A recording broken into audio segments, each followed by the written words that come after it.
Assalamualaikum Tuan Guru. Waalaikumsalam warahmatullahi Ya, perkenalkan nama saya Beni Lubis, Pekanbaru. Pekanbaru. Lubis Pekanbaru. Asalnya Mandailing, Iya. tapi sudah lama di Pekanbaru. Baik. Ya. Saya mengakui saya belum berilmu dan masih belajar banyak. Pertanyaan saya yang sekarang viral ini, apakah Salafi atau Wahabi itu tidak ada yang benar atau sesuai dengan ajaran kita syariat Islam ataupun Ahlus Sunnah wal Jamaah? Karena saya sering juga pergi mengikuti pengajian-pengajian di Pekanbaru ini dengan beberapa guru, bukan satu guru. Dan yang saya temui itu guru bukan Salafi, dan beliau mengatakan Salafi itu sebenar-benarnya benar kalau yang aslinya. Ya.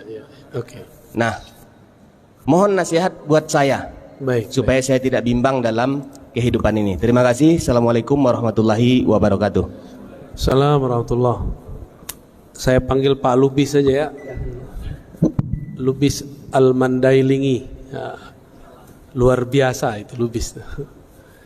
Baik. Bismillahirrahmanirrahim. Alhamdulillah wassalatu wassalamu ala sayyidina Rasulullah amma ba'du. Apakah Salafi itu tidak ada benar-benarnya? Itu pertanyaannya. Ya ada benarnya lah Pak. Masa nggak ada benarnya? Ya. Cuma mereka memonopoli kebenaran, itu aja masalahnya. Adakah kebenaran di Salafi? Ada. Tapi mereka menganggap mereka paling benar. Coba dengar taklim-taklimnya. Bukan, gak usah dengarkan saya. Dengarkan mereka aja, nanti kalau saya ngomong disebut memfitnah lagi kan. Ya, antum sudah tahu semua. Ya. Gak usah bab akidah, bab jenggot sama sarung aja udah repot kita ngomong sama mereka ya. Gak bisa dibilangin. Udah kita bacakan hadis Sahih Bukhari, hadis pertama Kitabul Libas, bahwa Nabi SAW sholat kusuf, yajurru thawbah, sarungnya di bawah mata kaki, pakaiannya di bawah mata kaki. Hadis keduanya, hadis Abdullah bin Umar, dihadiri oleh Abu Bakar, bahwa Abu Bakar ketika mendengar Nabi mengatakan Allah tidak memandang kepada orang yang jarra, ya, yang memanjangkan sarungnya khuyala karena merasa takjub dan sombong. Apa jawaban tanggapan dari Abu Bakar? Wahai Rasulullah, saya ini kalau sarung tidak ditarik, dia pasti turun. Apa jawaban Nabi? Nabi nggak ngomong ente kurus, nggak ada hadisnya begitu. Meskipun Abu Bakar kurus, apa jawaban Nabi? Lasta mimman sana'a dzalika khuyala. Kamu tidak melakukan itu karena sombong. Nabi nggak ngomong kamu kurus saya Abu Bakar. Tapi mereka sekarang ngeles, udah jelas hadisnya nggak ngomong begitu. Nah, tapi ingat, saya tidak pernah membenci Salafi. Ya, saya nggak pernah benci Salafi, Pak. Bahkan imamnya Salafi itu Ibnu Taimiyah itu saya cinta sekali itu.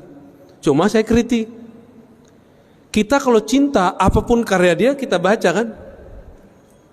Maka kita bisa membedakan Ibnu Taimiyah yang sangat cenderung kepada tajsim, lalu Ibnu Taimiyah yang cenderung kepada tasawuf. Itu ada perbedaannya. Jadi kalau mereka buat Imam Asy'ari 3 periode, Ibnu Taimiyah ada 2 periode Pak. Bukan 3 periode presiden. Periode terakhirnya jadi sufi dia. Itu teksnya jelas, imamnya jelas, kalamnya jelas, bukunya jelas. Nggak perlu pakai persepsi-persepsi, teori-teori. Yang ngomong langsung Ibnu Qayyim, ya, bukan Ar-Razi yang ngomong. Terus masalahnya apa dengan Salafi? Ya masalahnya mereka bikin masalah Pak. Apa masalah yang mereka bikin? Kita biasa-biasa aja pakai kunut, dia masalahin gitu. Bagi kita orang nggak kunut masalah nggak? Nggak masalah, ya. Ini Pak Lubis motong jenggot, bagi kita nggak masalah, bagi dia masalah Pak. Ya. Jadi dia mempermasalahkan yang kita nggak masalahkan. Kita kalau ada orang meninggal, kita bacakan doa sembari bacakan ayat, yasinan, tahlilan. Bagi kita masalah nggak? Bagi dia masalah. Yang cari-cari masalah. Ini mau Rabiul Awal, kita cinta Nabi. Nanti dia cari-cari masalah. Apa masalahnya? Maulid Nabi itu pertama kali dibuat oleh Syiah. Loh, mana ada riwayatnya begitu? Ya. Maulid Nabi itu Nabi sendiri yang maulidan. Beliau puasa setiap hari Senin. Ya enggak? Lalu dia enggak pakai sejarah kita, dia pakai sejarah dia buat-buat sendiri. Tadi lucu tuh ngobrol sama Kiai Idrus. Salafi itu kan mengkafirkan Syiah, Pak. Benar enggak? Giliran masalah maulid mereka percaya sama orang Syiah. Bahwa Syiah lah yang pertama buat maulid. Loh, suka-suka dia ya. Itu kita lucu juga dengar Kiai Idrus dari itu. Mumpung belum tahun politik, Pak, jadi kita ketemu dulu dengan kiai-kiai itu ya. Ntar kalau udah tahun politik, aduh, kiai-kiainya ditarik-tarik ke politik, repot ntar. Mumpung masih adem setahun 2 tahun inilah, ya. Gitu Pak Lubis ya. Jadi kita nggak pernah benci mereka, bahkan kita sayang kepada mereka. Saya punya teman-teman salafi yang baik. Ada Pak, walaupun dia tahu perdebatan saya dengan tokoh-tokoh salafi itu dia tahu. Kalau ketemu kita sapa-sapaan, kita salam-salaman, satu soft, biasa. Berarti ada toh yang benar. Ya, kalau banyak nggak Pak? Ya, Bapak masih ingat di Kampar? Ya, itu aslinya begitu Pak. Aslinya begitu. Terus kita masih mau diam. Apa kata dia? NU Muhammadiyah Jamaah Tabligh. Andi 3 kali lo ngulang itu Pak di selama Pekanbaru nih. Ya. Jamaah apa? Tabalik. Iya. Itu aslinya dia ngomong begitu. Dia minta maaf enggak? Enggak. Untuk apa dia minta maaf? Bagi dia memang NU Muhammadiyah sesat. Karena NU Muhammadiyah berakidah Ahlussunnah Asy'ariyah. Bedanya dalam fikih Muhammadiyah mutaakhirin belakangan tidak terikat satu mazhab, tapi tidak membatalkan mazhab. Prototipenya kan ada tuh Ustadz Adi Hidayat kan. Beliau kan gak anti mazhab, ya kan? Gak anti kan? Dan tidak membatalkan mazhab. Jangan-jangan beliau Syafi'i juga kan, tapi Syafi'i jalur yang mana gitu. Gitu Pak Lubis ya. Aman? Terjawab? Ya, kita biasakan husnuzon kepada siapapun. Tapi kalau diajak kritik, ayo kita balas-balas. Dia hantam kita, dia batalkan kajian kita, masa kita diam Pak? Hak jawab kita ini disebut memfitnah sama dia. Ya suka-suka kamu lah ya. Kata orang Jawa apa? Sekarepmu. Ya lanjut. Silakan panitia di kondisi ini.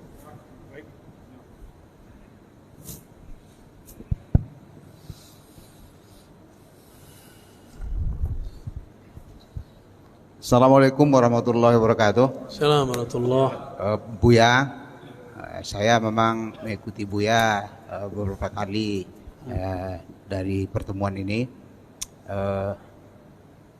Kemarin di Masjid Ar-Rahman Buya bicara masalah tauhid. Tauhid itu yang terakhir adalah surat Al-Ikhlas. Buya katakan bahwa di surah Al-Ikhlas itu ada tauhid uluhiyah dan tauhid rububiyah.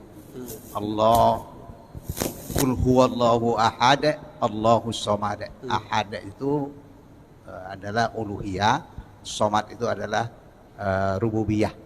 Maka di buku Buya tulis itu nanti bukan uluhiyah tetapi adalah ahadiyah dan somadiyah. Tapi orang sebelah itu menambah, dia tambah dengan asma wa sifat. Ada lagi yang menambah itu dengan hukmiyah, jadi 4 gitu. Apa itu sebenarnya mengkaji tauhid itu? Ada uluhiyah, ada rububiyah dan asma wa sifat. Baik. Itu, dan di mana ini letaknya Buya? Terima kasih. Assalamualaikum warahmatullahi wabarakatuh. Bagus Pak, Bapak mengikuti ya. Udah kayak mahasiswa nanya dosen. Pertama, tolong digarisbawahi, istilah uluhiyah kita berbeda definisi dengan uluhiyah salafi. Istilah rububiyah kita berbeda definisi dengan rububiyah salafi. Uluhiyah kita adalah Allah mengahadkan dirinya sendiri, dengan kalamnya sendiri. Itulah kul huwallahu ahad. Hanya Allah lah yang bisa mengesahkan dirinya sendiri sesempurnanya. Itulah tauhid uluhiyah. Uluhiyah kita sebut juga dengan bab. Jadi kalau ahli-ahli tasawuf nyebutnya ahadiyah, tapi ahli akidah nyebutnya uluhiyah. Adapun yang kedua, tauhid samadiyah, yang boleh diartikan tauhid rububiyah, tauhid penciptaan, pengaturan alam semesta. Jadi Allah itu ngatur kita lewat nama As-Samad itu. Dengan As-Samad itulah Allah menghidupkan satu rambut di tubuh, satu sel di badan kita. Maka Allahus Samad disebut tauhid penciptaan, tauhid pengaturan alam semesta, bahwa dialah satu-satunya yang numbuhin rambut bapak sendiri atau Allah? Yang numbuhin badan mak kita atau Allah? Allah ya. Nah, itu maksudnya. Itu biar gampang Pak. Dari tauhid ini, dari kata ahad kita turunkan nama Allah wujud. Dari kata samad turunlah sifat-sifat yang lain yang kita sebut sifat wajib, salbiyah, ma'ani, ma'nawiyah. Digabung jadilah sifat 20. Karena Bapak ini gak bisa ngapalin sifat 20 sebagian, kalau Bapak mungkin bisa ngapalin. Yang lain kan susah Pak, udah kita ringkas jadi 2. Pembagian 20 itu kan untuk zamannya. Untuk zaman kita bisa lebih mudah, 2 aja cukup. Ahadiyah, samadiyah, atau uluhiyah, rububiyah. Lalu bagaimana dengan tambahan orang yang menambahkan asma wa sifat? Nah, tunggu dulu, kita ganti topik. Uluhiyah rububiyah yang kita maksud barusan ini akidah Ahlus Sunnah. Sedangkan yang bukan Ahlus Sunnah tapi mereka mengklaim itulah tauhidnya Nabi. Bahkan di buku-buku mereka itu inilah tauhidnya para nabi bahkan sebelum Nabi Muhammad. Lebay gak? Emang para nabi dulu tauhidnya uluhiyah rububiyah asma sifat? Ada gak mereka bagi tauhid? Gak ada kan? Pembagian ini artinya berbeda. Uluhiyah versi Ibnu Taimiyah artinya tiada yang berhak disembah kecuali Allah, disebut tauhid ubudiyah. Adapun tauhid rububiyah sama, tauhid penciptaan alam semesta. Mereka tambahkanlah satu, al-asma was sifat. Ibnu Taimiyah tidak mengerti akidah Asy'ari. Kata dia Asy'ari hanya meyakini 7 nama atau 7 sifat Allah. Coba tanya ke orang-orang yang berakidah Asy'ariyah, betulkah begitu? Tidak. Sampai sekarang saya yakin Ustadz yang di Pekanbaru juga mengulang kesalahan yang sama, menduduh kita aswaja Ahlus Sunnah hanya meyakini 7 sifat. Terus kita komentari gimana? Sotoy loh gitu ya. Tahu nggak sotoy? Sok tahu. Mana ada akidah Ahlus Sunnah cuma menetapkan 7 sifat. 20 sifat itu pun itu hanya rumusan-rumusan supaya gampang, disebut dengan ummahatus sifat. Sifat Allah itu banyak, diringkas biar mudah. Di akhir zaman ini ribet ngajarin 20. Saya ajarin aja 2 tuh, ahadiyah sama gampang toh. Mana dalilnya? Itu kan qul huwallahu ahad dalilnya ya. Yang dimaksud tauhid asma dan sifat menurut kelompok itu bukan asma wa sifat yang kita maksud. Bagi dia, kalau disebutkan Allah punya yadnya besar tapi bukan seperti tangan ini. Kalau disebut nuzul, Allah itu turun tapi bukan seperti turunnya kita dari tangga, tapi beneran dari atas ke bawah. Allah itu turun tapi hanya dia yang tahu caranya. Kalam ini yang paling berbahaya. Mereka masih menetapkan Allah bercara. Disitulah kekeliruan asma dan sifat ajaran yang diwariskan Ibnu Taimiyah. Ya ghafarallahu lahu, semoga Allah mengampuninya. Dengan akhir hayatnya ditobat. Ya. Kita bilang begitu Pak, disebut memfitnah lagi. Ya. Padahal beneran tuh Ibnu Taimiyah kata Zahabi dia tobat di akhir hayatnya. Bagaimana dengan kelompok yang mengganti? Jadi Salafi ini ada yang murni, ngaji-ngaji aja Pak, debat-debat, nyala-nyalain, bidah-bidahin. Ada Salafi yang kesusupan, namanya Salafi Haroki, Salafi pergerakan. Salafi pergerakan terbagi 2. Ada yang jihadis. Apa arti jihadis? Ngajak perang. ISIS, dulu Al-Qaeda. Kalau di Indonesia Jamaah Islamiyah kali ya. Ya. Itu haroki jihadi. Ada yang kedua, haroki siyasi. Harokah tapi pergerakan politik. Maka mereka ada yang jadi partai A masuk ke partai B gitu. Apa akidah mereka? Uluhiyah, rububiyah. Yang ketiga itu tauhid mulkiyah atau hukmiyah, bahwa pemerintahan di alam semesta di dunia ini harus satu, daulah Islamiyah. Ya bagus sih, cita-cita daulah Islamiyah bagus nggak? Tapi kalau versi mereka saya nggak mau. Ya. Daulah Islamiyah yang kita tunggu itu daulah Islamiyah yang nanti akan dibangkitkan oleh Al-Imam Al-Mahdi. Itu aja Pak, nanti udah nggak ada lagi. Maka apapun pergerakan orang hari ini buat negara Islam, buat khilafah Islamiyah, itu akan terhalang terus. Negara apa yang akan mengatakan kami akan menerapkan syariat Islam, gak akan berhasil. Ada aja halangannya. Karena Allah tidak ridha kecuali untuk imam akhir zaman. Ini kan udah mulai banyak berita-berita nih. Nanti antum akan menilai ustadz cuma karena masalah politik. Tadi ada yang nanya di masjid apa tadi? Yang pagi-pagi. Tapi pas lagi makan, ustadz ini kayaknya pro Jokowi nih. Kata dia, loh saya kan nyoblosnya Prabowo. Masalahnya Prabowo sekarang jadi menterinya Jokowi. Ini canda-canda kita Pak. Kita tanya balik. Pertanyaannya disampaikan oleh bapak itu tuh, mana tadi? Yang gak datang dia. Apakah akidah Ahlussunnah batal karena pilihan politik? Saya nanya cuma gitu. Batal gak Pak? Hah? Iya. Gimana nih? Bingung mau iyanya. Batal apa enggak? Apa hubungannya Bapak ini projo sama probo dengan Ahlussunnah? Apa hubungannya? Adakah dalam kitab-kitab Ahlussunnah, adakah dalam Al-Quran dan Sunnah, kalau kamu projo, kamu nggak sah aswajanya. Kalau kamu probo, kamu aswaja beneran. Ada nggak? Ini urat takut saya nggak ada Pak, sorry ya. Ini kan beberapa kan takut ditinggal jamaahnya cuma karena masalah projo dan probo. Orang dekat saya itu dia nyoblosnya Jokowi Pak.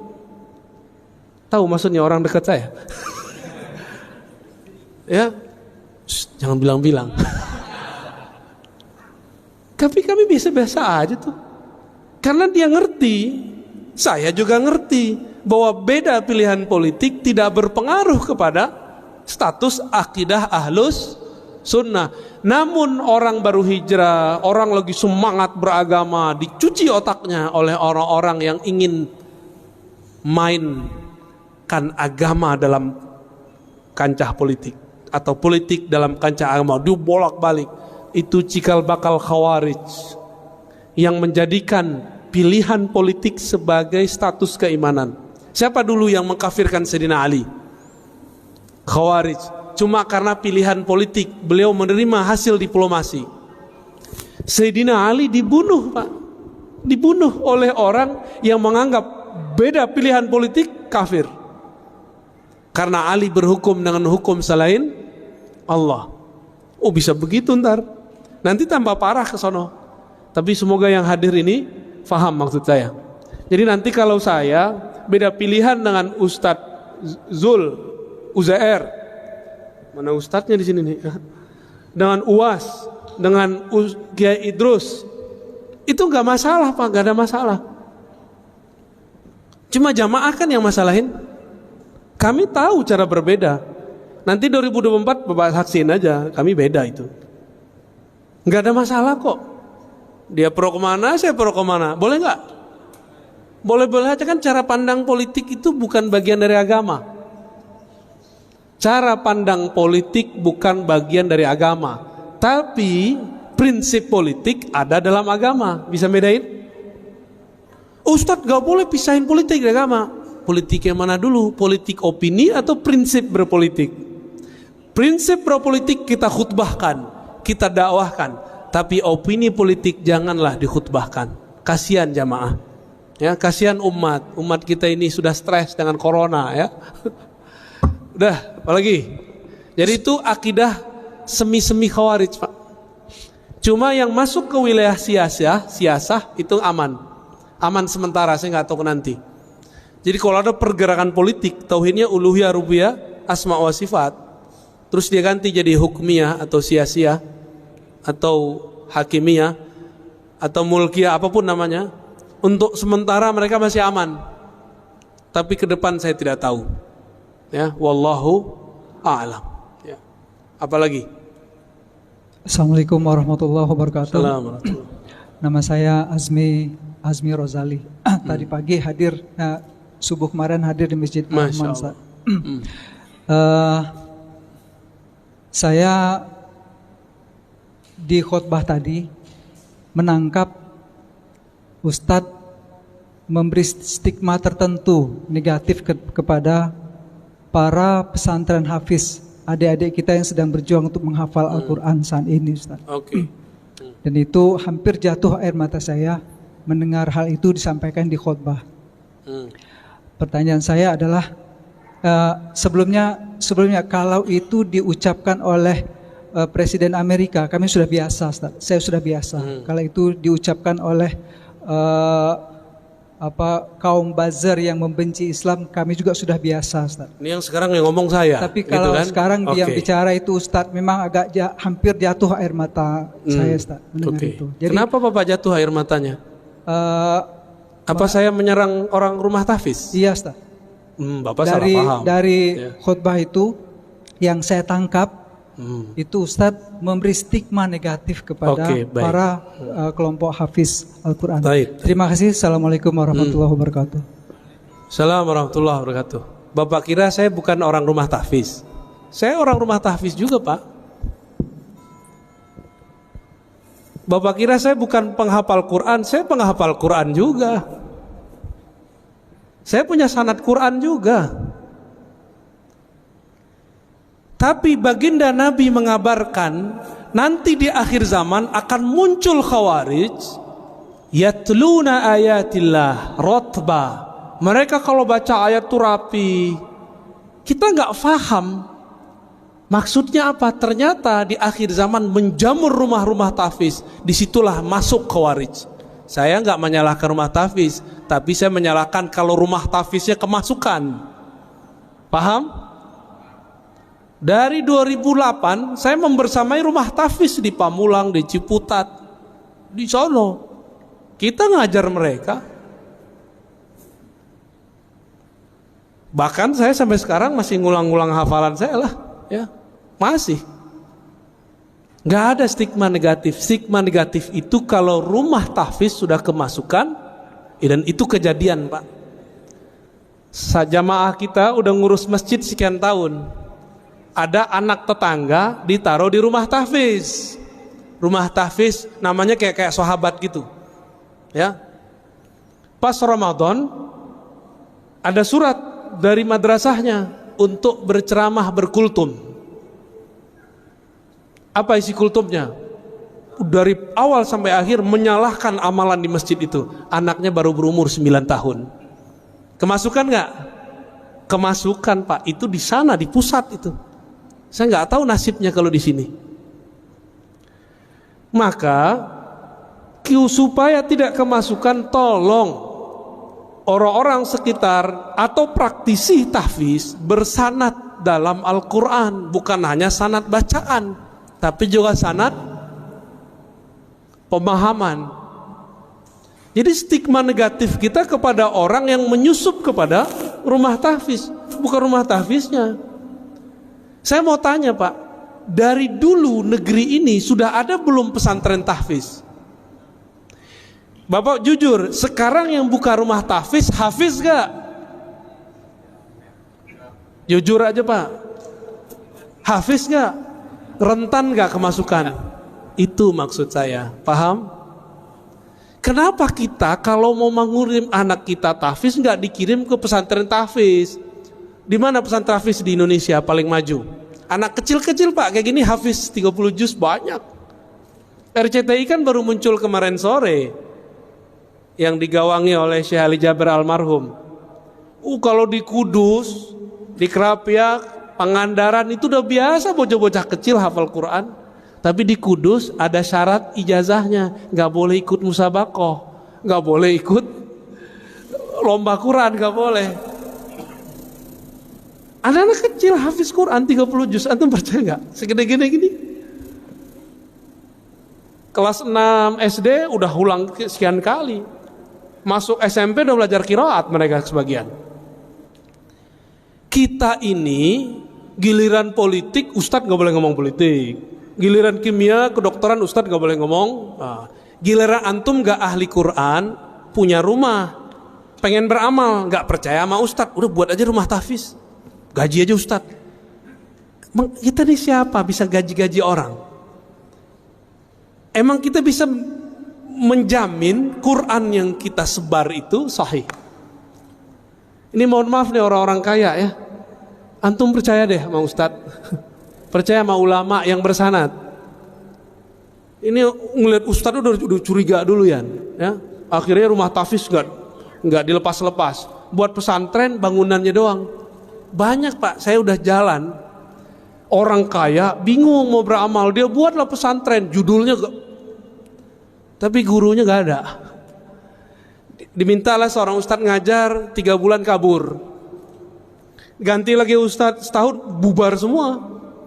Dia kira pesantren itu kalau ada bangunan terus tengahnya ada masjid berkubah, terus ada kaligrafi, dia mengira pesantren itu begitu. Pesantren bukan itu pak. Pesantren itu guru, murid, kiai, santri, ngaji, baru ada bangunan. Kalau orang sok beragama, dia buat bangunan dulu, dia kira bisa bikin pesantren. Paham? Yang ngerti pesantren siapa? Ulama. Yang ngetri buat jalan, buat bangunan siapa? Insinyur. Maka kami nggak urus pak itu. Kita ini sering membatas-batasi ustadz, tapi kita kemudian ngambil wilayah dia. Ya. Jadi kalau nggak pakar-pakar amat, lu serahin ke pakarnya. Rentan sekali. Dan bapak percaya atau tidak, salah satu guru saya didatangi salah satu gerakan rahasia di dunia. Saya nggak usah sebut. Dan mereka mengatakan apa? Disampaikan ke kita waktu itu. Ini bapak percaya atau tidak? Ini bukan stigma negatif. Rumah-rumah tahfiz, ma'had tahfiz yang tidak jelas sanadnya itu proyeknya kami. Itu mereka yang ngomong tahun lalu. Untuk mengadu ulama-ulama yang ada di pesantren-pesantren dengan orang yang juga berkopiah. Ngafal Quran tapi isi dalam kolbunya tidak ada Quran. Dia cuma ngapal. Ini mohon maaf Pak, kita ini kan termakan. Kalau makof itu ke ahli Quran. Ahli Quran itu ada yang pakarnya hafalan, ada yang pakarnya tafsir, ada ahli Quran pakarnya di hadis, ada ahli Quran pakarnya di fikih, ada ahli Quran pakarnya di tasawuf. Itu semua ahli Quran. Bukan yang cuma tamatan Quran pak, hafal tahfiz, enggak. Apakah bisa mengamalkan Quran tanpa ilmu fikih? Apakah bisa mengamalkan Al-Quran tanpa ilmu akidah? Kan enggak bisa. Jadi tolong diluruskan pak ya. Saya tidak pernah punya stigma negatif kepada penghafal Quran. Saya cuma mengkhawatirkan jika rumah-rumah tahfiz dibuat oleh orang yang bukan ahli agama, nanti kesusupan oleh kelompok khawarij. Itu aja pak. Ya.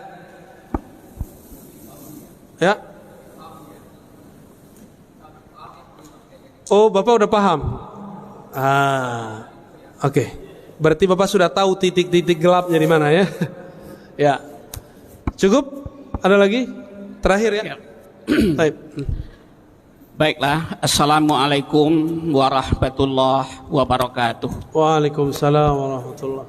Nama saya Afdal A. Saad dari Solok, Sumatera Barat. Masya Allah. Jadi siang ini kita tinggal di Solo apa di sini Pak? Tinggal di Solok. Kita sama-sama tamu di An-Nur siang ini. Terima kasih.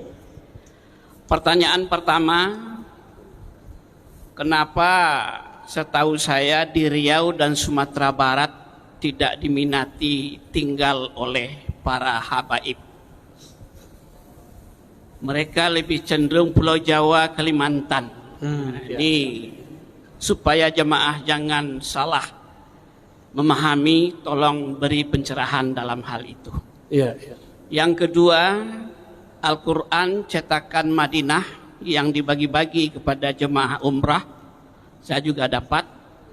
Itu Bismillah, biasanya kita mengenal lafadz Jalalah Allah itu di atas tanda tasydid itu barisnya berdiri, jadi bacanya mat Allah. Tapi Al-Quran cetakan Madinah itu sudah miring aja, enggak mat lagi.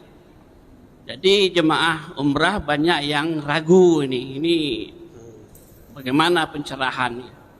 Begitupun yang lain-lain, Makkah, Makkiyah, Madaniyah, di sana tidak ada lagi. Informasi di awal surat itu berapa jumlah ayatnya dan berapa rekaknya. Bahkan rekak itu sendiri pun di Al-Quran Madinah tidak ada lagi. Padahal itu batas ruku Nabi. Ya. Baik. Itu yang kedua. Yang ketiga, maaf terlebih dahulu, kritikan hal.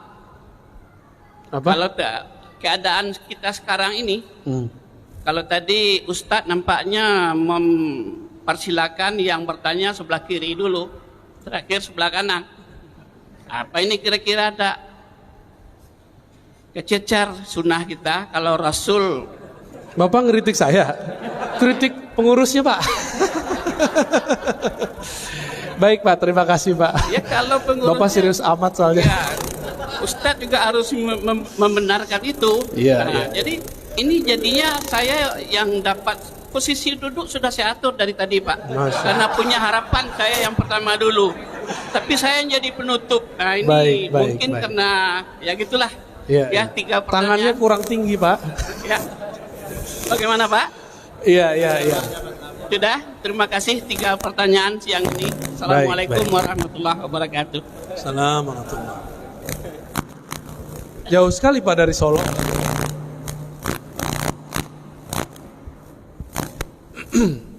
Yang pertama, kenapa sedikit sekali atau tidak ada minat habaib tinggal di Riau dan Sumatera Barat? Kalau Riau sudah mulai Pak, setiap kota sudah mulai ada. Pekanbaru, Duri, Dumai sudah ada ya. Saya udah ketemu beberapa udah mulai. Cuma kampung Bapak belum. Kenapa? Ini emang ada persoalan budaya dan ada persoalan yang kedua, ngaji. Budaya orang Sumatera, khususnya Sumatera Barat, Riau, termasuk Aceh ya, Medan juga termasuk sebenarnya. Itu budaya egaliter. Tahu budaya egaliter? Kita itu setara. Ente Habib, lah ente kan juga manusia, ya gitu orangnya. Yang paling repot di Sumatera Barat, semua suku harus ke ibu, bukan lewat bapak. Sedangkan habaib lewat bapak. Maka banyaklah yang wajah-wajah zuriat Nabi di Sumatera Barat, tapi dia nggak punya suku lagi, namanya nama-nama orang Minang Pak. Nama-nama orang yang sudah biasa lah. Nggak nama Habib lagi, nggak ada lagi Segaf, nggak ada lagi Atos, nggak ada. Yang bertahan cuma di daerah Pariaman. Itu pun perdebatan sanatnya juga lumayan panjang. Tuangku CD itu ya. CD fulan ya. Tapi Bapak kalau ke Jambi, di Jambi masih banyak. Ada kampung, apalagi di Palembang. Itu banyak sekali. Habib-habib di Betawi itu dari Palembang kebanyakan ya. Bahkan ada yang beberapa dari pesisir Aceh ya. Baik. Kenapa? Karena tadi budaya. Yang kedua, nggak ngaji bab tentang zuriat Nabi Sallallahu Alaihi Wasallam. Ini saya pernah menyampaikan hadis tentang menghormati zuriat Nabi di depan tokoh MUI dari kampung saya Pak, dari Payakumbuh. Apa kata dia? Kamu kalau baca hadis ini nih, kamu akan dituduh Syiah. Loh kenapa Pak? Ini kan hadis Sahih Muslim. Dia bingung, emang Sahih Muslim? Kita bacain hadisnya. Nabi mengatakan, inni tarikum fikum tsaqalain. Aku tinggalkan kepada kamu dua beban, dua wasiat. Pertama kitabullah, yang kedua ahlu baiti. Hadis yang masyhur, taraktu fikum amrain, ya kan? Itu hadisnya nggak sampai derajat sahih.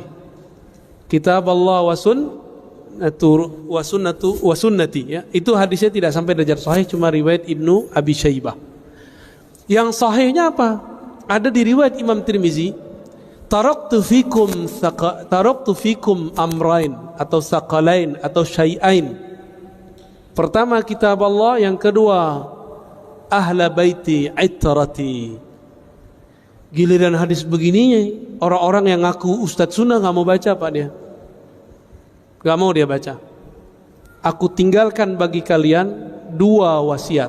Pertama kitab Allah, yang kedua terahku, keturunanku, ahlu baitku. Maka hadis ini mulai saya sebarkan. Silakan antum tuduh saya apa aja, yang penting saya ikut Rasulullah sallallahu alaihi wasallam.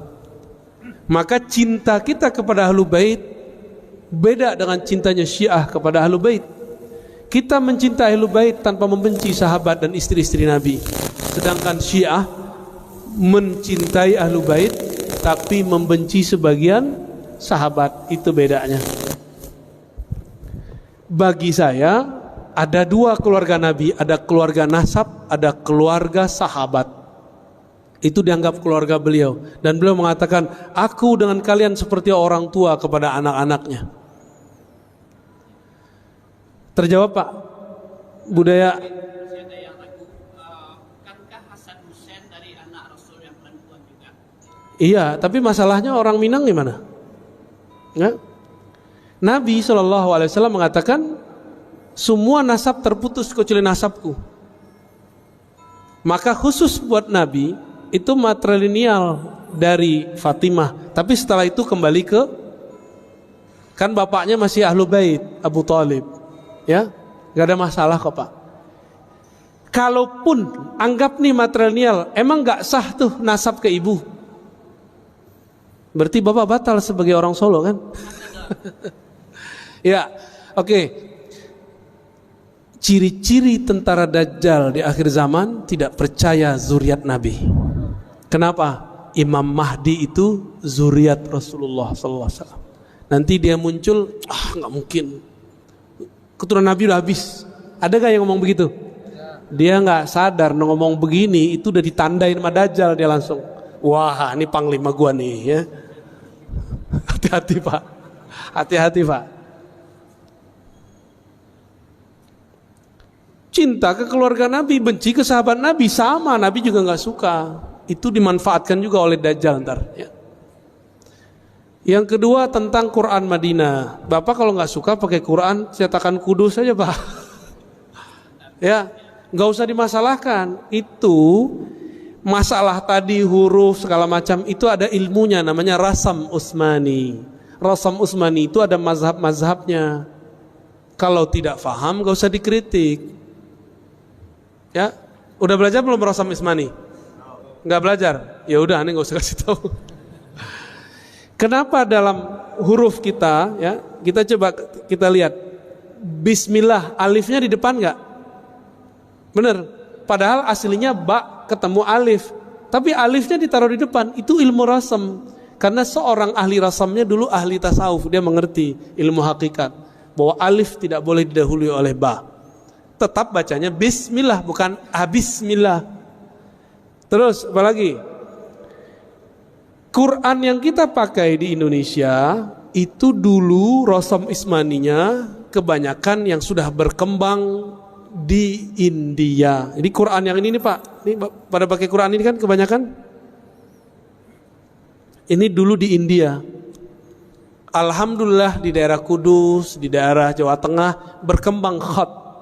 Santri-santri itu muda-muda itu mereka punya hobi menulis Quran, tulis tangan. Sampai sekarang masih ada. Makanya Bapak tolong kalau mau anaknya ahli Quran jangan nanggung-nanggung, langsung taruh ke Kudus sono. Di situ banyak Pak pesantren-pesantren nanti. Silakan ke sono. Sanadnya bersambung kepada Rasulullah sallallahu alaihi. Atau teman-teman kita yang baru pulang ketemu Syekh Aiman Suwaid. Ya. Syekh Aiman Suwaid ada yang tahu enggak? Yang tahu mungkin imam kita doang tadi ya.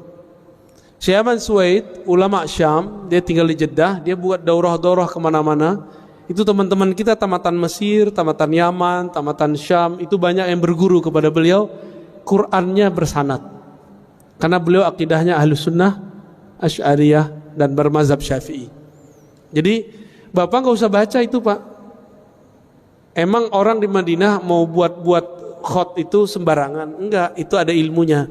Dan memang berbeda khotnya orang Hindi, rasamnya mushaf orang India yang turun ke Indonesia dengan khotnya orang Madinah. Itu beda, ya. Jadi tolong jangan dimasalahkan. Nih Qur'annya udah ganti nih. Cukup Pak. Yang terakhir kok mulai dari kiri, itu urusan panitia Pak ya.